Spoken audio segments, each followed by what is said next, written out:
अमरनाथ धाम से जुड़ा शिव पार्वती रहस्य। एक बार देवी पार्वती ने देवों के देव महादेव से पूछा, ऐसा क्यों है कि आप अजर हैं, अमर हैं, लेकिन मुझे हर जन्म के बाद नए स्वरूप में आकर फिर से बरसों तप के बाद आपको प्राप्त करना होता है। जब मुझे आपको पाना है तो मेरी तपस्या और इतनी कठिन परीक्षा क्यों? आपके कंठ में पड़ी नरमुंड माला और अमर होने के रहस्य क्या है? हर वर्ष हिमालय में अमरनाथ, कैलाश और मानसरोवर तीर्थ स्थलों में लाखों श्रद्धालु पहुंचते हैं, सैकड़ों किलोमीटर की पैदल यात्रा करते हैं। क्यों? यह विश्वास यूं ही नहीं उपजा। शिव के प्रिय अधिक मास अथवा आषाढ़ पूर्णिमा से सावन मास तक की पूर्णिमा के बीच अमरनाथ की यात्रा भक्तों को खुद से जोड़े रहस्य के कारण और प्रासंगिक लगती है। पौराणिक मान्यताओं के अनुसार अमरनाथ की गुफा ही वह स्थान है जहां भगवान शिव ने पार्वती को अमर होने के लुप्त रहस्य बतलाए थे।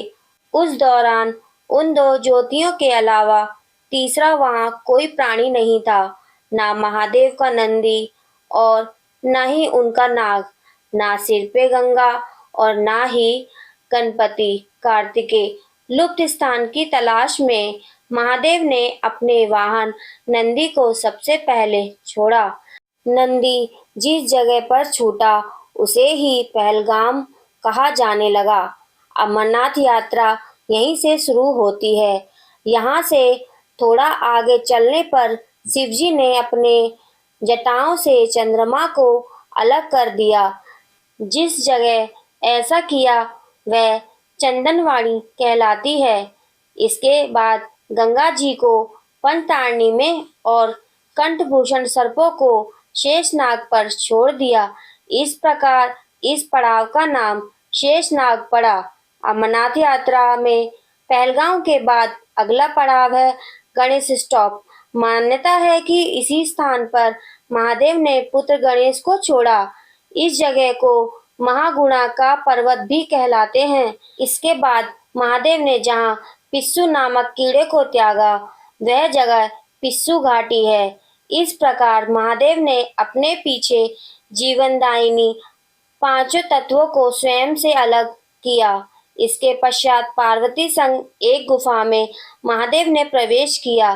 कोई तीसरा प्राणी यानी कोई व्यक्ति, पशु या पक्षी गुफा के अंदर घुस कथा को ना सुन सके, इसलिए उन्होंने चारों ओर अग्नि प्रज्वलित कर दी। फिर महादेव ने जीवन के गुण रहस्य की कथा शुरू कर दी। कहा जाता है कि कथा सुनते सुनते देवी पार्वती को नींद आ गई। वह सो गईं और महादेव को यह पता नहीं चला। वह सुनाते रहे। यह कथा इस समय दो सफेद कबूतर सुन रहे थे और बीच बीच में गूं गूं की आवाज निकाल रहे थे। महादेव को लगा कि पार्वती मुझे सुन रही हैं और बीच बीच में हुंकार भर रही हैं। क्योंकि वैसे भी भोले अपने में मगन थे तो सुनाने के अलावा ध्यान कबूतरों पर नहीं गया। दोनों कबूतर सुनते रहे। जब कथा समाप्त होने पर महादेव का ध्यान पार्वती पर गया तो उन्हें पता चला कि वे तो सो रही हैं, तो कथा सुन कौन रहा था। उनकी दृष्टि तब दो कबूतर पर पड़ी तो महादेव को क्रोध आ गया। वही कबूतर का जोड़ा उनकी शरण में आ गया और बोला, भगवान, हमने आपसे अमर कथा सुनी है। यदि आप हमें मार देंगे तो यह कथा झूठी हो जाएगी। हमें पद प्रदान करें। इस पर महादेव ने उन्हें वर दिया कि तुम सदैव इस स्थान पर शिव व पार्वती के प्रतीक चिन्ह में निवास करोगे। अंततः कबूतर का यह जोड़ा अमर हो गया और यह गुफा अमर कथा की साक्षी हो गई। इस तरह इस स्थान का नाम अमरनाथ पड़ा। मान्यता है कि आज इन दो कबूतरों के दर्शन भक्तों को होते हैं।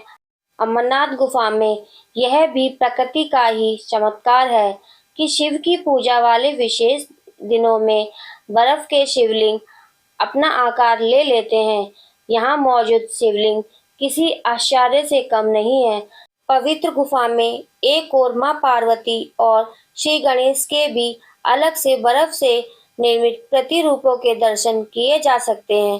वीडियो अगर पसंद आया हो तो वीडियो को लाइक करें और हमारे चैनल को सब्सक्राइब करें और दोस्तों के साथ शेयर करें। धन्यवाद।